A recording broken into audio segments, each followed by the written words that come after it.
My father was a poor white boy from Nova Scotia, from Canada, who got out a guide to American colleges and universities to find one that he could afford, and one that would also give him a track scholarship.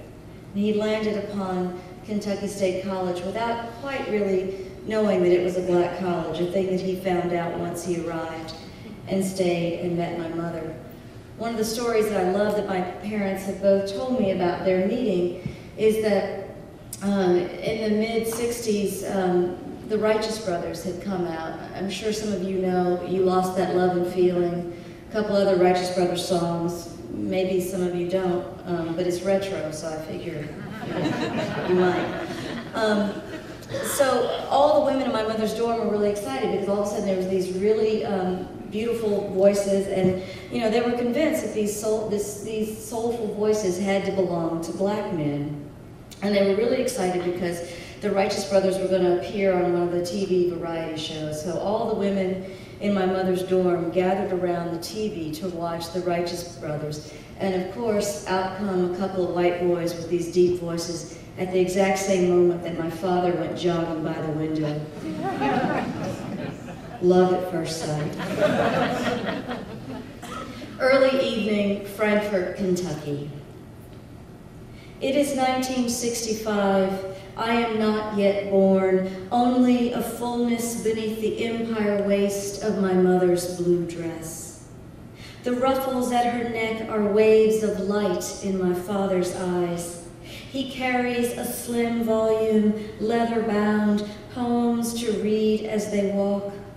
The long road past the college through town rises and falls before them, the blue hills shimmering at twilight. The stacks at the distillery exhale, and my parents breathe evening air, heady and sweet as Kentucky bourbon.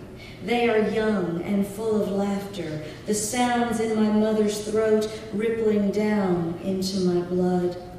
My mother, who will not reach 41, steps into the middle of a field, lies down among clover and sweetgrass, right here, right now, dead center of her life.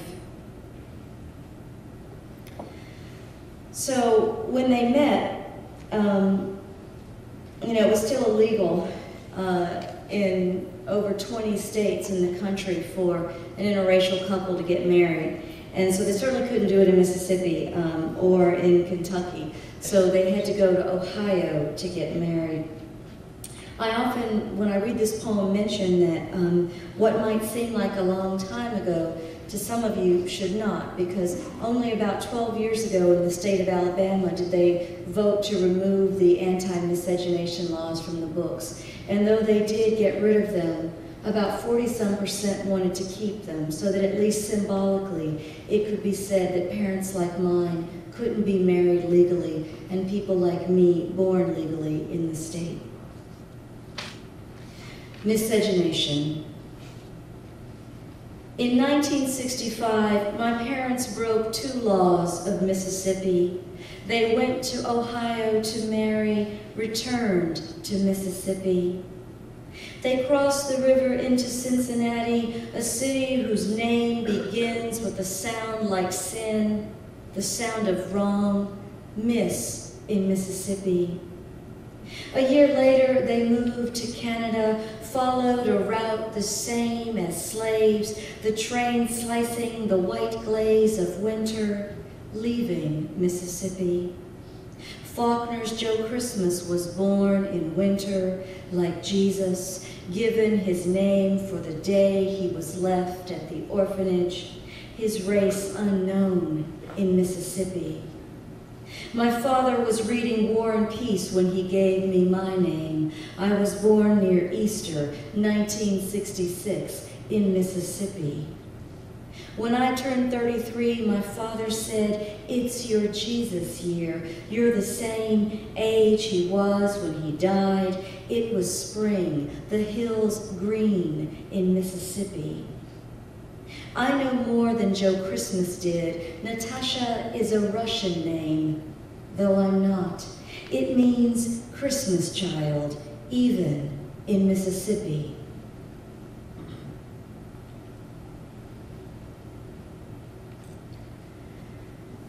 Southern Gothic.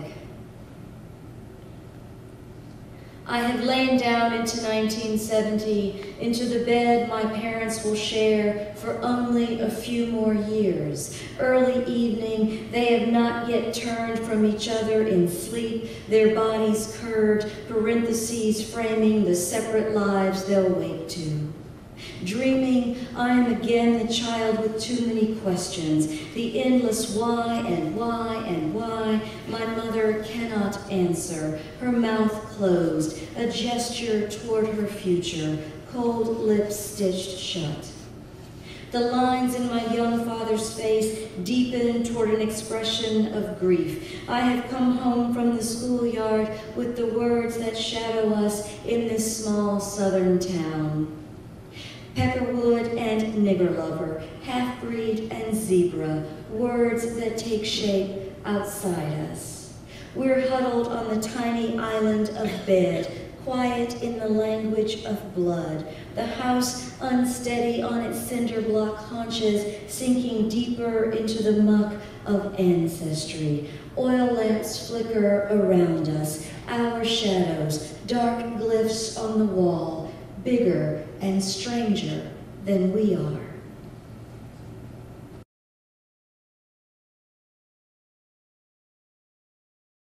We tell the story every year, how we peered from the windows, shades drawn, though nothing really happened, the charred grass now green again. We peered from the windows, shades drawn, at the cross trussed like a Christmas tree, the charred grass still green. Then we darkened our rooms, lit the hurricane lamps. At the cross trussed like a Christmas tree, a few men gathered, white as angels in their gowns. We darkened our rooms and lit hurricane lamps, the wicks trembling in their fonts of oil. It seemed the angels had gathered, white men in their gowns. When they were done, they left quietly. No one came. The wicks trembled all night in their fonts of oil. By morning, the flames had all dimmed. When they were done, the men left quietly. No one came. Nothing really happened. By morning, all the flames had dimmed. We tell the story every year.